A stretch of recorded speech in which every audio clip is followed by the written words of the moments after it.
You are listening to Adda, a Transfin podcast. These are 15-minute conversations to achieve a singular objective, that is, to intrigue, amuse, and nudge you into thinking a little deeper. Also listen in for some riveting icebreakers. Do subscribe on Apple Podcasts, Spotify, and Google to get that nice little notification every time an episode goes live. Hello everybody. This week we talk about biomimicry, about how we can solve human problems with the design of nature. And then we talk about how Nike Vaporfly shoes may finally make it to the Olympics. Oh, by the way folks, don't forget to sign up for Transfin's virtual seminar on investing essentials, starting with Where Should I Invest? By our in-house experts Nikhil Arora and Sharat Tupran. Hello Simi, how are you on this fine, beautiful morning? Hi Sudhanva, good. What's up with you? Same old, but yeah, of course, it's like a very great day to be alive. Why? I don't know, it feels like it's very important to be optimistic in this day and age. I'm especially very happy after the Delhi election results. So Sudhan, what are we talking about today? So Simi, I wanted to talk about this thing called biomimicry. Okay, what's that? What do you think it is? Biomimicry, mimicking the nature? Very good. It's actually exactly what it is. So it is the science. It wasn't very difficult to guess. Oh, but then again, Simi, you are still very, very, very smart. Sorry. So, Simi, it is the science of finding answers to human issues by analyzing the design of our environment and of our nature, right? So, let me give you one tiny example. In 1960, right, engineers in Japan were at a dead end. They were just thinking, like, we have these very fast trains. How do we ensure that they enter the tunnels without, in a sense, creating small fractures within those tunnels? And to find a way out of this, that's because of the fractures, or because of the I think I remember reading this, because of the booming noise, I think, with which they came out from the tunnel because of the difference in air pressure. Yes, and the thing is, this caused tiny fractures within the tunnels themselves, right? Okay. Yeah, and then to find an answer to this, they looked at the kingfisher birds, about the shape of these birds' beaks. Right. And then they said, okay, fine, let's change the shape of the trains, of the engines, to be more beak-like, to be more elongated. Right. And this, in a sense, solved the entire issue because the trains now became streamlined. Right. And so this is like a very, very basic. Yeah, isn't that the same phenomenon which is used for airplane designing? Exactly, yes. Yeah. So everyone from Leonardo da Vinci to the Wright brothers who invented the aircraft, right? All of them saw birds and bats about their shape and size, and then after this, that's how they came up with these drawings and these ideas about planes and airplanes and aircrafts. Right. So, okay, Simi, let me ask you, what is your favorite animal? Or which is your favorite animal? I don't know. I'm not really a nature person. Really? Yeah. Okay, then fine. Okay. Then let me ask you, what is one animal that you absolutely hate or absolutely abhor? Bats, whales, I don't know. Okay. And anything else? Crocodiles. Okay. What about you? Sharks. You really hate sharks. Okay, that's a very, very good answer to me. So sharks, do you know what it is that makes sharks very efficient in the ocean? Their thick skin, I think. Yes, exactly, Simi. So basically, that is the reason why they are so fast, so quick, and so efficient in the water, right? And so the same technology was applied to swimsuits, and that's why most professional athletes who swim, their suits are designed based on shark skin. Oh, interesting. Yeah, it is, right? And that isn't the only example, Simi. In fact, in 1941, right, there was this Swiss engineer, and then he saw how these things called burrs are like very tiny, like, fruits or seeds. Birds, B-U-R-S, yes. Okay. About these burrs that always attached onto his dog skin. And then based on his analysis of these burrs, he came up with what as of today we call Velcro. Oh. Yeah, and then of course, like, we use it every day in, like, shoes and like bags and like every place, right? But then the origin of this technology was in animals, and in plants was in our environment. Oh wow, that's really interesting. Yeah, scientists, right?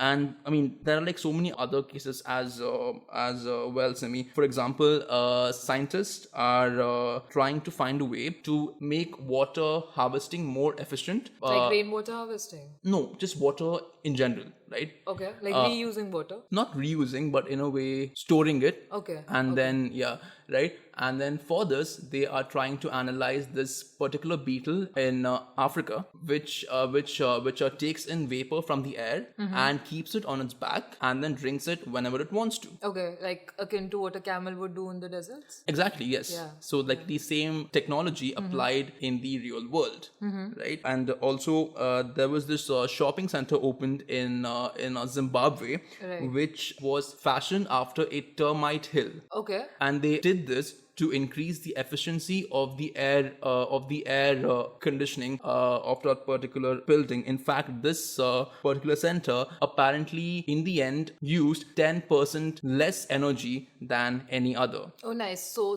I mean, what you mean to say here is termite houses or termite, I don't know what they're called. Moles or like hills, basically. Yeah. Right. They make the place cooler. No, that's because they have these things called like an indoor air socket where the cool air can in a way come and accumulate. Right. No more pest control in my house from now onwards. Then. No, I think you're still get rid of the termites. But I'm saying if you want to have a like a house with a very efficient AC, then I would say look to the termites. Nice. It's so intriguing to me because this shows us that the answers to so many of our issues are all around us, are like already there. All we have to do is just find them. All we have to do is just search and look harder. That's so Rumi-like.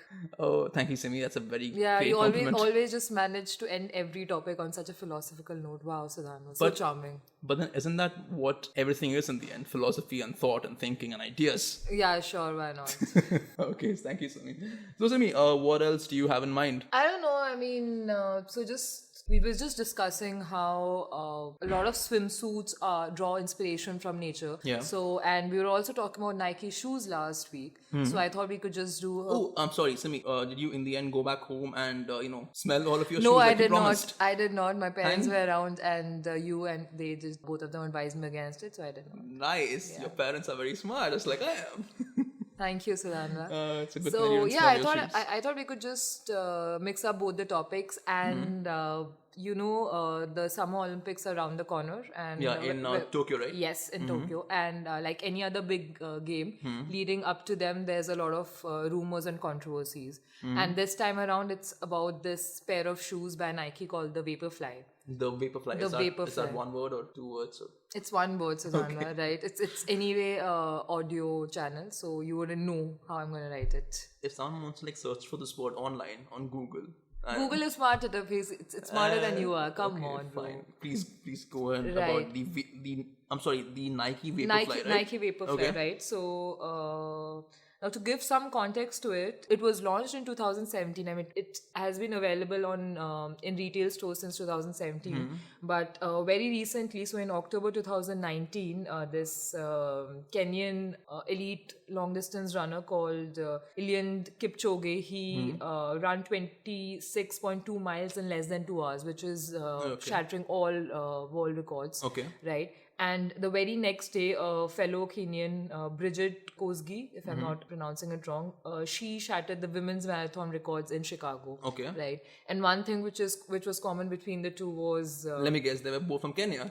I just said that. That's not... Okay. Okay. Right, yeah. So other than the fact that they were from Kenya, they also were wearing the same pair of Nike Vaporfly. Hold on, the same pair of shoes? Of course, not the same pair of shoes, Sudhanva. Okay, you mean it's Same like the same brand. model? Okay. Yeah, the same model, right? And surprisingly so, according to a recent research, male runners who have been wearing the Nike shoes have run the top 5 of the marathon, like they've recorded the top 5 of marathon running times ever. ever, right? Okay. So I mean, the top 5 times recorded Like, where all the runners were wearing this particular shoe. Why? Like I mean, Nike Vaporfly. is it like because the shoes are very efficient, soft, very good Yes, for running? yes. So according to a Nike funded research, it was found that the shoes can reduce a runner's energy cost and improve efficiency by up to 4.2%. But then this was funded by Nike. Isn't that counterintuitive? Isn't that like what do you call it? A clash of Interest. yeah, Clash of interest. isn't that No, like a clash of interest? no, they're saying it themselves, right? That it is going to improve efficiency, but they also claim that it's doing nothing extra to the like it's not giving anything extra to the runners. Like as much energy as the runner does expend, it's just going to reciprocate that. There's no external push or extra energy or efficiency which is put across, right? So just coming to the details of the shoes very quickly because it's under so much scrutiny. It has this huge thick foam, right, which it calls the Zoom X, right? Okay. It's squishier and bouncier, right? It's very light basically, like akin to say I wear shoes from Skechers. They have something called the memory foam, right? They're very light, cloud-like feeling. Yeah. So Nike calls it the Zoom X foam. And in between of this foam is this carbon fiber plate, right? So which gives which is It's embedded like a base, on- basically. It's like a base and also gives a lot of strength and resistance to the entire movement, Okay. right? But and the fact of the matter is both of these if I were to say the word innovation, they're not new, right? So the Zoom X foam, which I talked about, it was already being used by Adidas as a boost. Adidas referred to it as the boost foam. Okay. And the carbon fiber plate, which I said, was also used by Fila in the early 2000s. Okay. Right? But what Nike successfully did was to get the right kind of, if I were to say again, the right thickness of the foam and to embed the plate in between these two. Okay. Right? And this has resulted in the increased efficiency. But again, there has been a lot of claim about how it's an external agent. Like it's not the runners themselves trying to say up their efficiency, but rather use an exterior help, which is The shoes are aiding them in becoming they faster. are right. So it's in a lot of cases they've also been accused of mechanical or technological doping. Okay, that's a very nice phrase. I mean, very interesting phrase. Interesting phase, yeah. And now this is not without any precedence. So drawing from what you were saying about the swimsuits, like these swimsuits which imitated a shark skin, which were actually banned. Right. Okay. So I think Speedo used to make them, and even Michael Phelps, who's the greatest swimmer of all time, he kind of very openly endorsed these Speedos, these particular kind of swimwears. But they eventually, because they kind of shattered all records one after the other, they were eventually banned. Okay. Right. And I mean, the full entire suits are kind of banned now, but you can still, I mean, I think you can wear them partially, like just the lower or something like that, right? The whole entire kind of swimwear is banned now. Okay. Right? And this has also seen some kind of precedence in tennis. So there was a particular way in which you could wire your tennis racket. It was called, I think, spaghetti stringing. Spaghetti string. Spaghetti stringing, Okay. right? That's a particular way how the strings in your racket can be strung, and that kind of used to increase the efficiency with which you can control the ball or create a spin. Okay. Right. So there have been multiple instances of how external. So basically, when you say doping, it's in any doping or like associating it with cheating. It's use of any exterior means which is probably not available to all of them. So if I'm saying a very super expensive pair of shoes or gadgets or stuff like that, it's not accessible to all, or which can like even harm your health. So like in case of doping, like chemical doping, which is like really banned, it's intake of drugs or particular injections, particular vitamins, multivitamins, all those things. Okay. Right?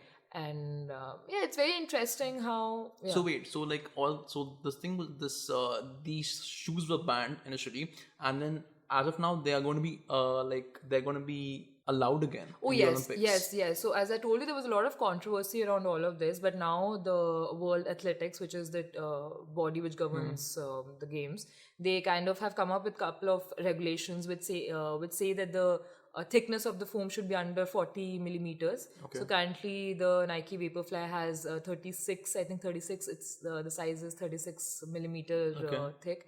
And they said that there can be only just one carbon fiber plate, and that stands fine. It's also regulated that the shoe should be available for retail purchase at least 4 months before. So they're basically creating like a level playing field. Everyone can access it. And so now those who run in the Olympics can run with these shoes on. Yes, they can. They can. Very interesting. Just for my information, can you buy these shoes online on Amazon? I have not looked at it, but Sadhanva, as we discussed last week, you should be very careful if you're buying a fake good. Yes, I mean, that's true. Yeah. That's true. Then Such a nice, subtle placement you do every time. You're getting really good at this, Sadhanva. Thanks. I don't know if you're being sarcastic or not. No, I'm not.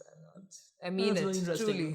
Thank you. That's all for today, folks. Thank you for listening in. Do subscribe to our podcast on Apple Podcasts, Spotify, and Google. See you soon.